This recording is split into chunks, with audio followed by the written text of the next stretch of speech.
aming nakita, ang aming narinig, ang aming ibinabalita sa Pilipinas at sa buong mundo.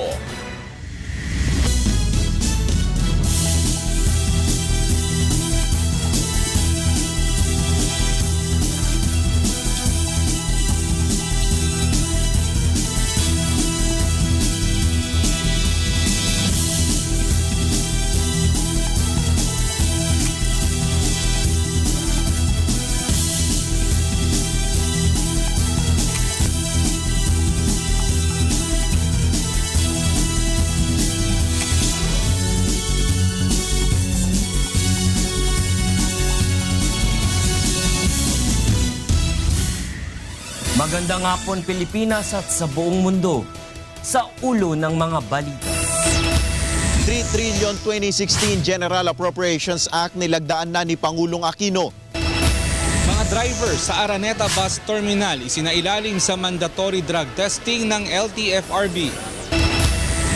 Tatlong opisyal ng Department of Social Welfare and Development nahaharap sa suspension o dismissal dahil sa mga nabulok na relief goods sa Region 8. PNP nagsagawa ng inspeksyon sa mga tindahan ng paputok sa Bukawi, Bulacan. Filipino community sa North America nagdiwang matapos manalo si Pia Alonso Wurtzbach bilang Miss Universe 2015. Ngayon po ay araw ng Martes, ika-22 sa buwan ng Oktubre o Disyembre, taong 2015. Tayo po ay sabay na mapanood sa 1,360 satellite monitoring center sa buong Pilipinas at sa buong mundo, gayon din sa ating live streaming sa www.untvweb.com. Una sa ating mga balita ngayong hapon. Tulong muna bago balita! Tinulungan ng UNTV News and Rescue Team ang pahinante ng truck na sugatan matapos bumangga sa isang bakod sa Magaraw, Camarines Sur ang kanilang sasakyan. Ito ang balita ni Alan Manansala. Nagtamo ng gasgas at sugat sa iba't ibang bahagi ng katawan ang pahinante ng isang truck na kinilalang si Celestino Asaula Jr. Matapos bumangga sa isang bakod sa bayan ng Magaraw, Camarines Sur, ang sinasakyan nitong truck pasado 1:00 kaninang madaling araw.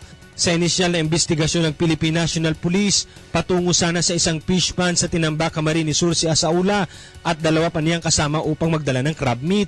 Subalit bigla na lamang nawala ng kontrol sa manibela ang driver ng truck kaya sila bumangga sa bakod.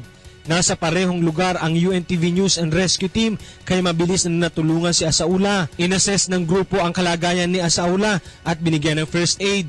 Tumanggi nang magpahatid sa ospital ang biktima. Nakahanda naman ang may-ari ng truck na bayaran ang nasirang bakod. Alan Manansala, UNTV News Worldwide.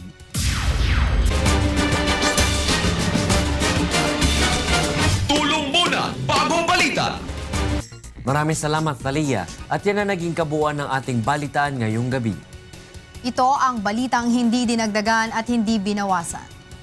Aming inilahad ng buong katapatan kung paano namin nasaksihan. Kayo'y makapagtitiwala ng aming nakita at narinig ang aming ibinabalita. Magandang gabi.